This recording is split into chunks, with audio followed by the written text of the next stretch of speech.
Good evening, folks. Welcome back to Celtic Fans TV. It's time for live full-time reaction to Celtic 1, Midtjylland 1 at Celtic Park. This is a live format. You can ask your questions in the live chat box below, but we've changed that up a wee bit. You have to be subscribed to put a comment in the live chat box now, so it'll take you 2 seconds just to hit the red subscribe button if you haven't already, and then give us your thoughts in the live chat box. I'm joined just now by Martin, who's just come straight out at Celtic Park after watching the game. Callum's going to be with us shortly as well.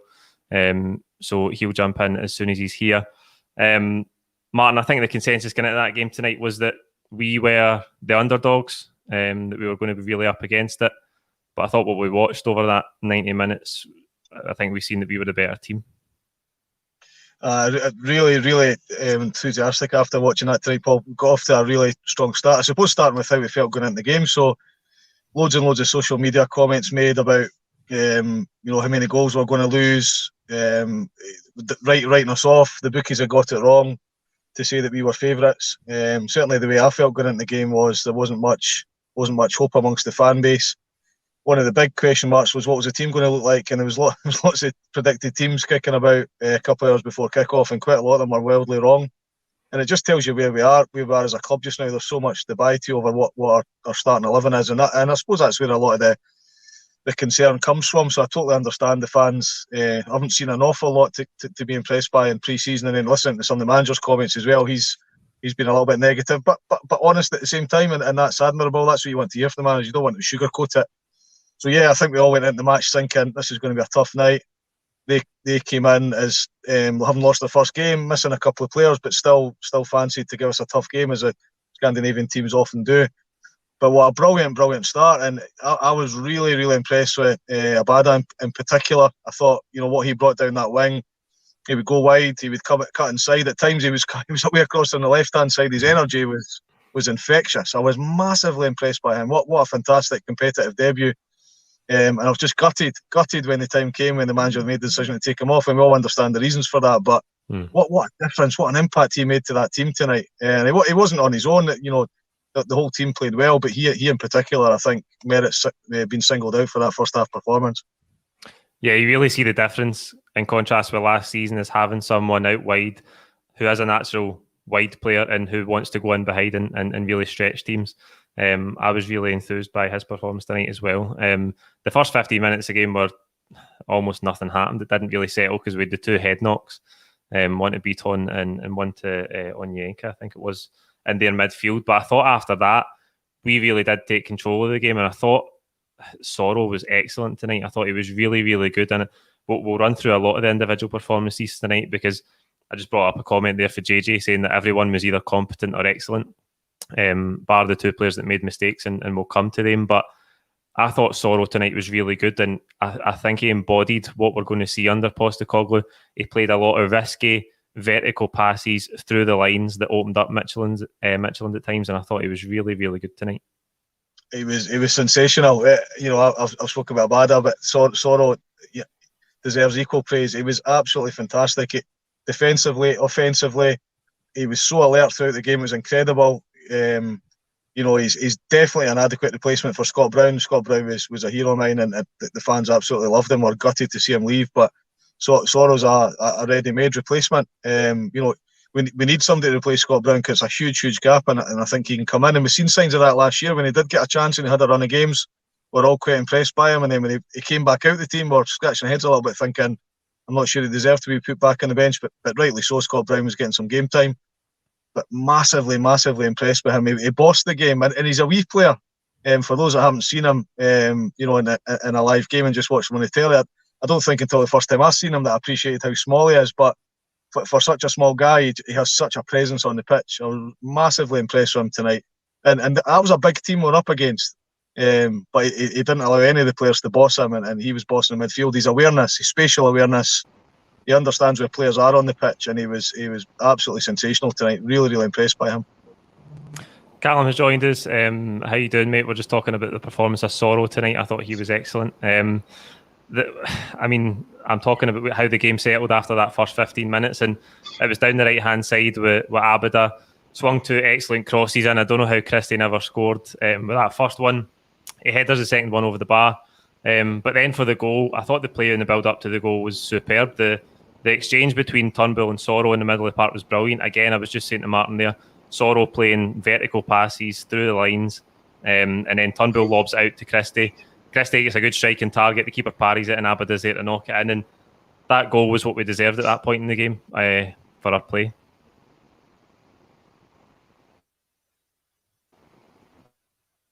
Callum, you with us, mate? Nah, he's gone, mate. He's gone.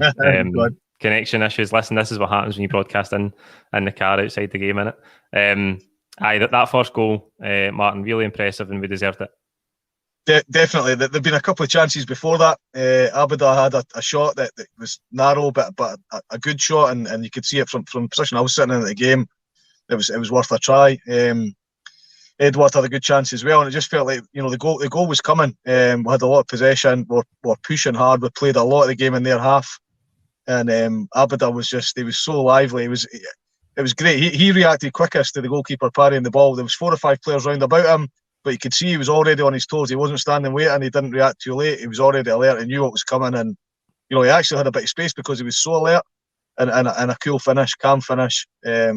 And Christie was entitled to take the shot in the first place. Was a little bit unlucky. He done well to come inside and take the shot, but Abada was just sensational, and it really, really lifted the crowd. But as you say, it felt justice at that time that we take the lead, because we grew in the game after that sort of the first 10-15 minutes. It felt like we didn't have much shape, but we got stronger and stronger. When the goal came, it was 100% justified.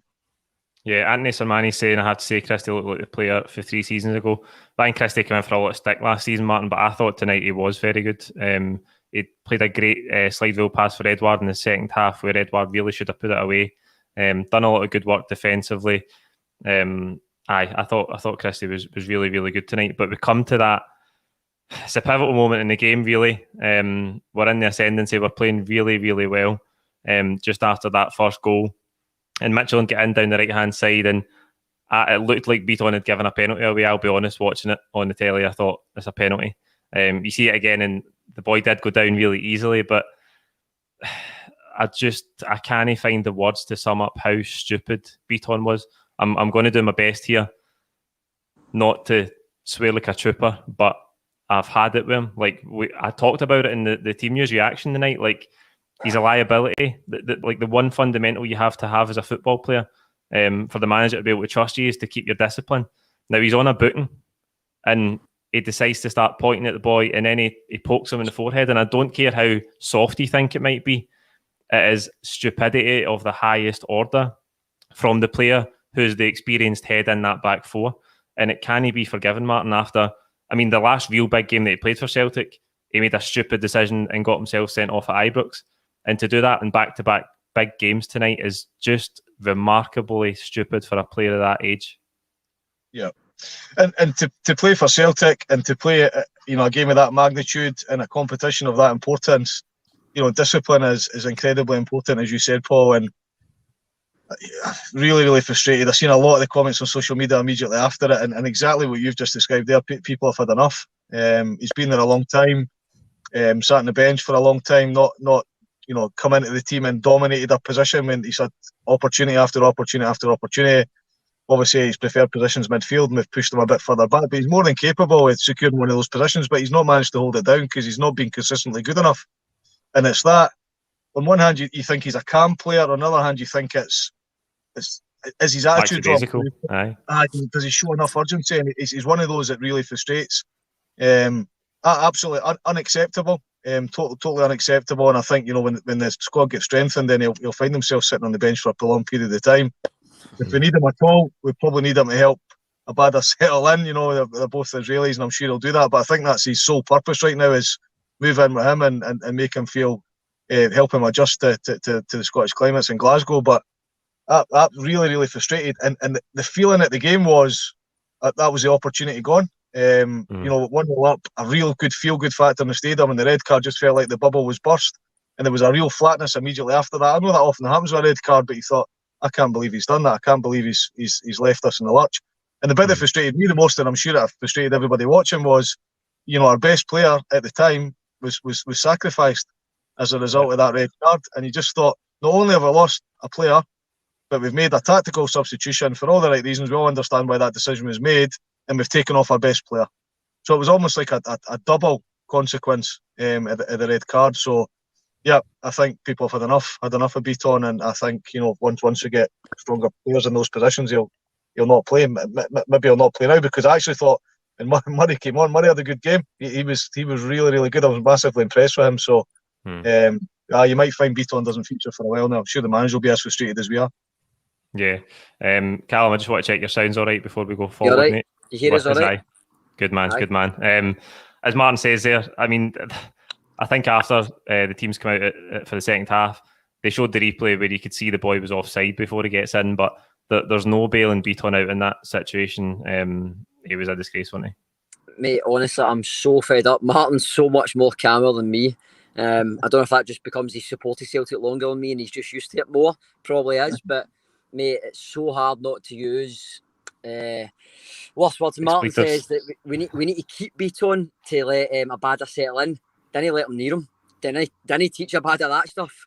No for me. He is horrendous, by the way. There's a woman that sat in front of me and she went, if you get paracetamol when you go home, I went, this is what Celtic does to you. A year and a bit away from it, and this is what they did. The first game back, and they're having me stressed. Like, as Martin just covered there, the feel-good factor was going. 9,000 felt like 90. It was bouncing. I don't know how it came across the telly, but for my mind, it was bouncing. It was brilliant.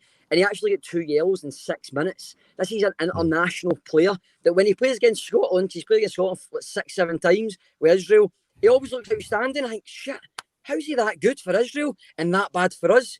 Mate, and you said it, the 2 biggest games was at Ibrox and now tonight, and he's shown 2 different occasions, 2 different managers, that he'll never have that difference. And it's a finger in the board's direction as well for not getting signings in. How many times, Paul, do we on? I'm bored of talking about it, but we talk about it every time. Every summer, we talk about get signings in, get them done early, get them integrated to know what these games are like. And it was, again, we're playing a guy that shouldn't play at centre-back. And then Martin called it, young Murray came on, was outstanding. And at his age, he's going to make mistakes, so a couple of slack balls. But he actually shown Bitton up. How embarrassing is that he's shown him up? And I was actually relieved that I seen Bitton in the team. I thought, we'll get a bit of experience. Never again. Should never put the Celtic top on again.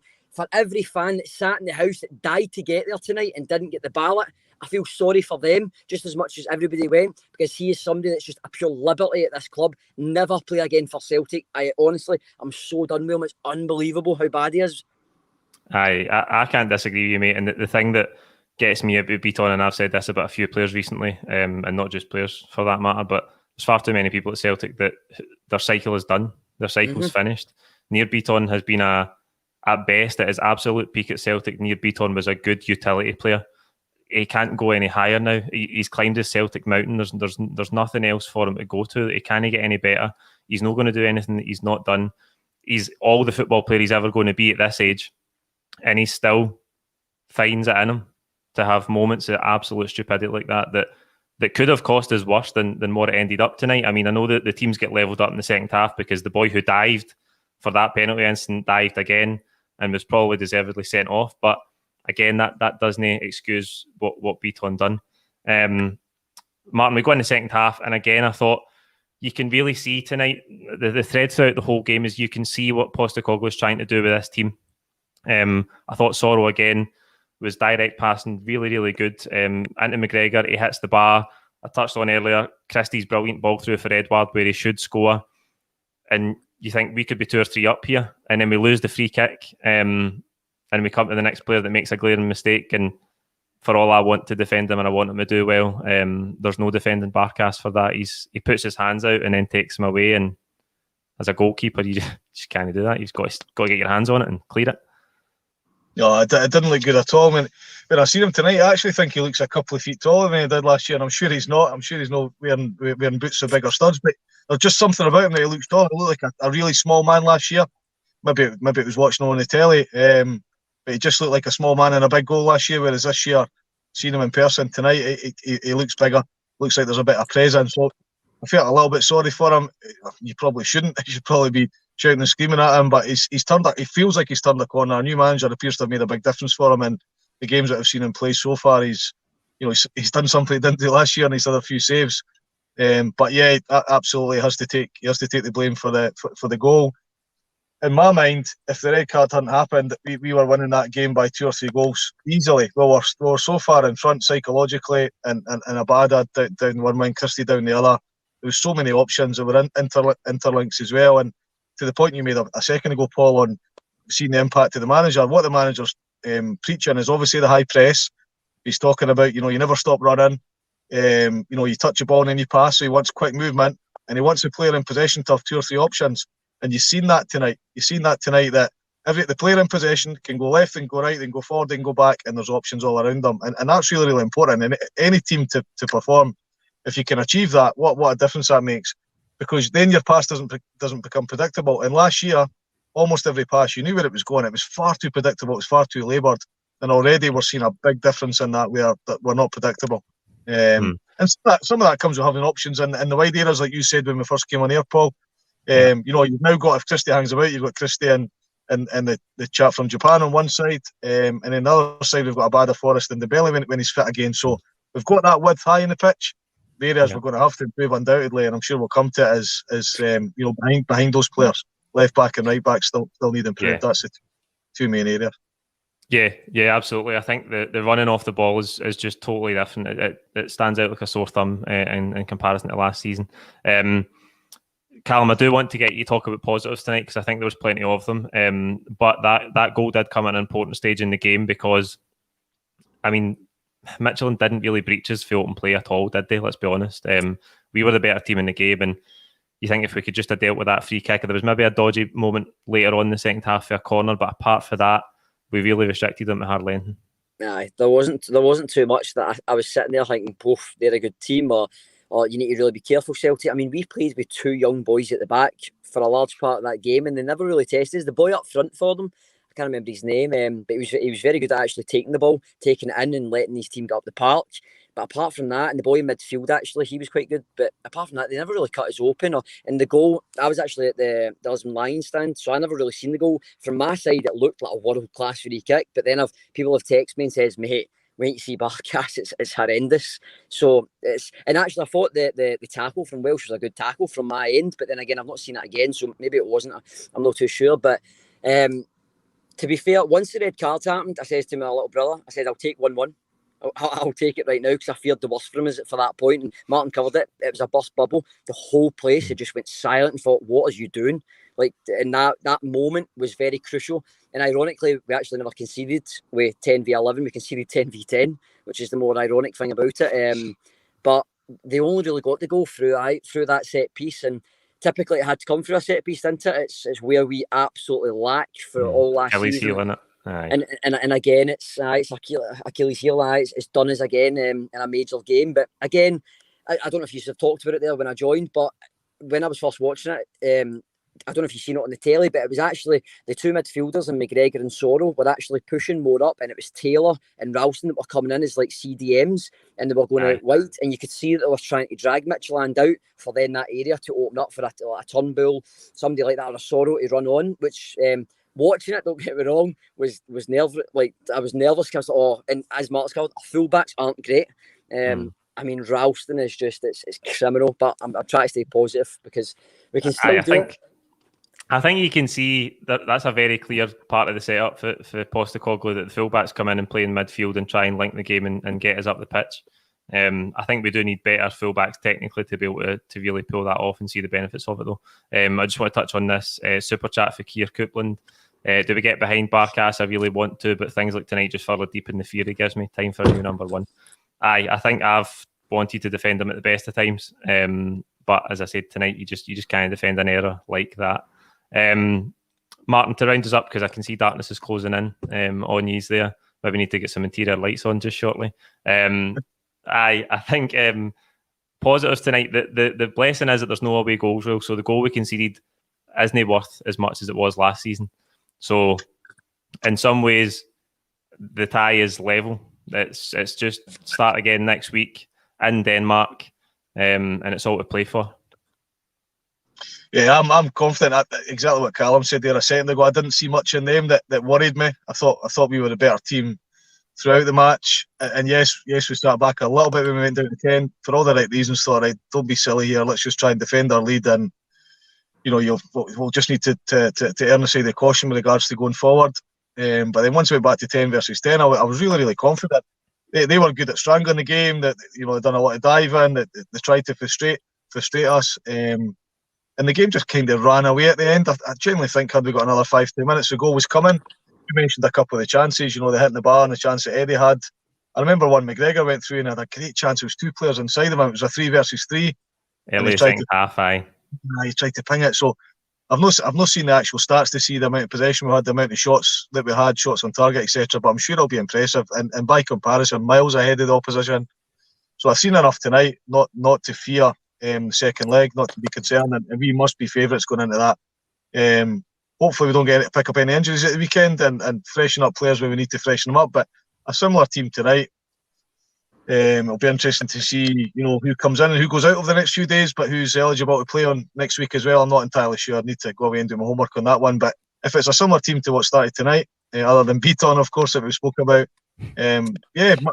far more confident than we were going into tonight's game. I think most of the fans were concerned with come away tonight with a defeat, and it's a 1-1 where we deserved, by a country mile, we deserved a victory. So I'm far more optimistic going into the second leg.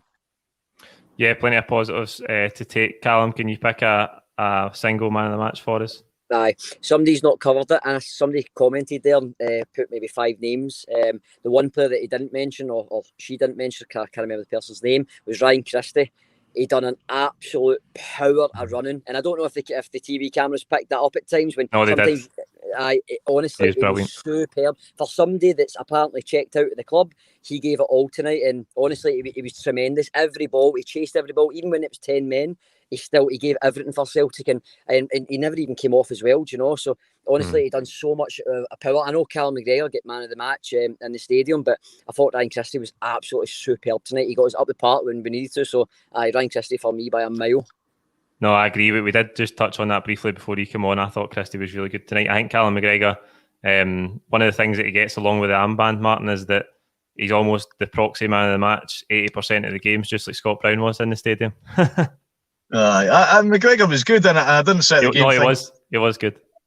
I didn't sit thinking the sponsors had got it wrong, and often you do set the game, you think the sponsors have picked that before the game started. But so here's where I think Christie is right. Christie got overlooked by Scotland. I don't think he expected that.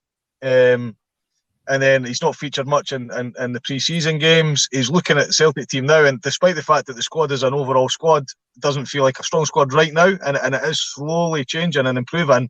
He'll be looking at the Japanese guy coming in. Still got to pronounce his name properly, so I'll not attempt it. And on the other side, he's looking at Abada, Forrest and Dembele. So all of a sudden, whereas last year, what was his opposition? He had maybe Frimpong, but for by that, we needed him on the left and the right. Because what did we have on the left-hand side? Not an awful lot. We had Elyounoussi playing on the left-hand side more often than not. So he seen himself as a number 10 and a 7 and 11. He kind of had 3 positions last year and not much competition, whereas now he's thinking, and if he wants a move, he's going to have to up his game. So I think hopefully that's Christie turned the corner. Hopefully he'll hang about and he'll fight for his place, because he's having to do that now. My man of the match, I get why Callum said Christie, but mine would be, I want to give it to Abada, because what an impact he made on that game, and I think it was really important that we had a good first half, because it feels like the club's still in a bit of a dark place, and I think that just gave us the confidence and what a difference he made to the energy and the rest of the team. But because he went off in the first half, I'll not give it to him. I'll give it to Soro. I thought Soro was outstanding. Aye, I agree. I'm just going to go Soro as well. There was a lot of positive, really good performances individually and collectively tonight, but I'm just going to go with Soro as well. That's it for the full-time reaction tonight. Like this video, comment with your own thoughts below. Don't forget to subscribe if you haven't already. I'll be seeing you shortly for Twitter reactions as well. Cheers.